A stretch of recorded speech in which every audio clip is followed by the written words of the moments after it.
Hi friends! Today I thought I would share with you my winter favorites. Since we are coming up on the end of January and we have a full year ahead of us, super exciting. I feel super uplifted myself about a variety of things. We have, the new administration, which brings a lot of hope to minority groups like myself, and a lot of female power, even though I'm not a female. I think that is incredible. A lot of representation for people of color, which is also great. So I'm loving this. It's giving me hope. the Hopefully there's a new stimulus coming up around the corner, and hopefully this administration will help out with the stuff when it comes to COVID. And the vaccine is slowly trickling its way down to the everyday person. So there's a lot of hope for 2021. It may not seem like it's at some moments, but we got this. We're going forward. So I thought I would share with you today some of my favorites. I think I have 7 items. 7 items that I just counted right now that I'll be sharing with you today. It's a little mix of different home-based things. Everything that I show you today, I will try to link in the description if it's specific items that you can purchase. My first item that I have in my hands right now that I'm ready to show is one of my handbags. Look at this thing. It is a freaking basketball. I am not a sporty person. Anybody who knows me knows that. And if you don't know that, you don't know me. But I saw this at a shop in Chicago, and I had to have it. Obviously, like I said, I'm not a sports person, so it's not really the basketball aspect of it, but it's just the fact it's round, it's so different. And it has these almost like replica Chanel chains going throughout it. It's freaking awesome. It's a little small, and I usually prefer tote bags because I'm carrying laptops, a lot of paperwork and stuff around with me. But with COVID, I haven't had a lot of business and things on my hands to do. So this was a little fun thing just to pick up. Has all my stuff in it. It's pretty great, to be honest. It's probably going to clank on the floor right now. Not too bad. Now, if you saw my next item, if you saw my recent video where I relabeled all my seasonings, and I've been labeling everything around the apartment, to be honest. I just got this, I think it's pronounced Dymo Letra Tag. That's, I think, how you pronounce it. I will link in the description, like I said, along with some of the cartridges and things. It's just like any label maker. Like, I wouldn't say there's anything super exciting about it, but I'm obsessed. The one I purchased came with 3 different kinds of like the tags that come out the side of it. One was like white. It comes out with white with black font, which is what I've used so far. I haven't really delved into the other ones just yet because I wanted things to match. But there's also some that's like clear tape, I believe, and I don't really know what the other two are. Like I said, I haven't experimented with it, but there's different formattings for sizes, borders, and textures. Like you saw, I used a little bit of that in my seasoning repackaging video. So yeah, definitely, if you are somebody who likes to stay organized, and trust me, we have a few other things coming up that'll also kind of help with that, I'd say a label maker it's an essential, honestly, because it can help you keep everything organized. Unfortunately, even though I'm 30 years old, a lot of the things I have right now for storage are like those cubes that you put those fabric cube organizers that you put inside of cubed storage units and shelves. I'm not the biggest fan of them, but unfortunately with the space that I have right now, that's what works best. So I've been doing that for a while. And unfortunately, I feel like, in my personal opinion, you can't, shouldn't say you can't. I guess I haven't even tried. I haven't even looked up videos or anything for it.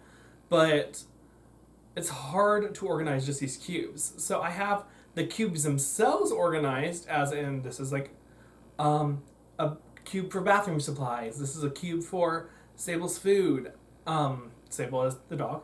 But inside of the cubes themselves is a disaster. So, but this is a perfect way to kind of label the outside of the cubes. I have to unfortunately use a little bit of additional tape because the adhesive won't stick to the fabric. But it's a great way to keep things organized and do a great thing when it comes to cleaning your apartment for the year. I guess it'd be a great tool for spring.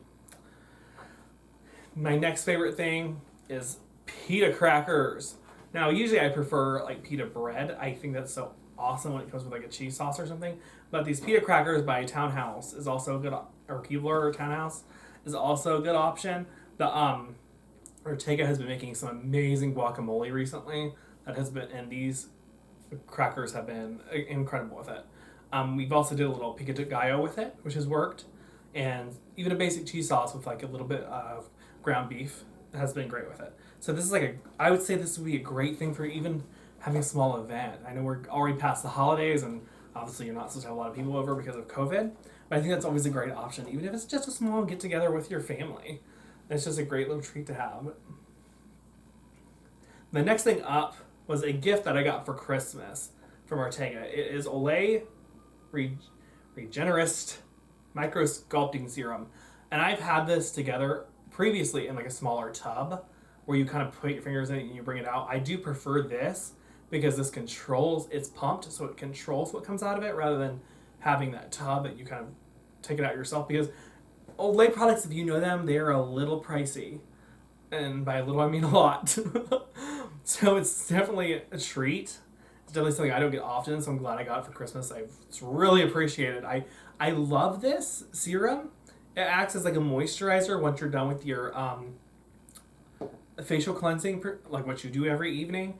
And it's very lightweight, and that is something I love for my skin. I have very greasy skin, so I can't handle moisturizers and serums that have a lot of grease and a lot of texture.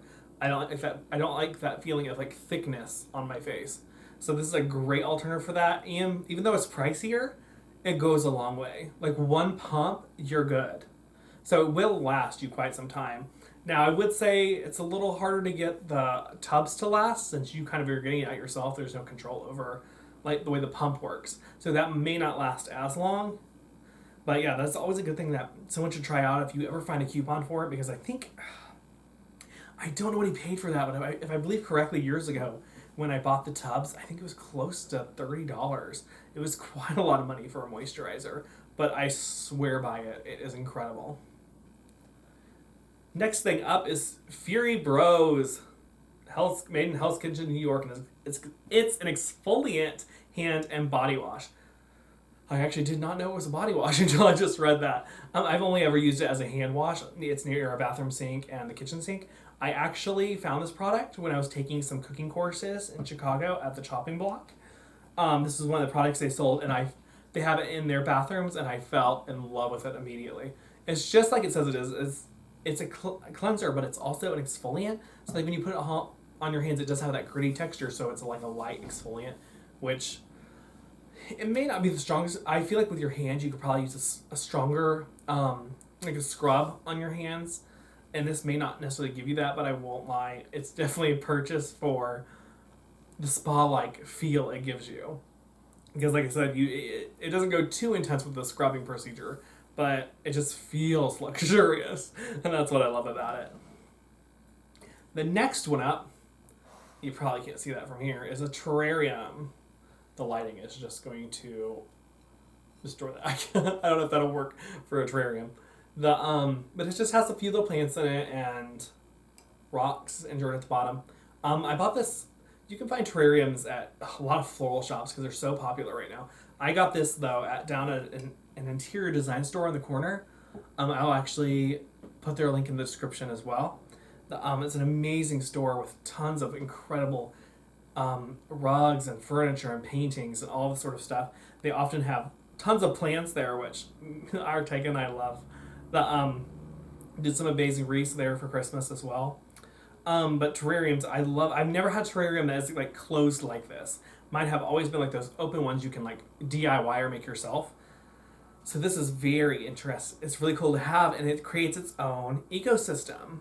The plants inside, obviously, I'm going to mess up this science, so I'm going to try to remember what they said to me.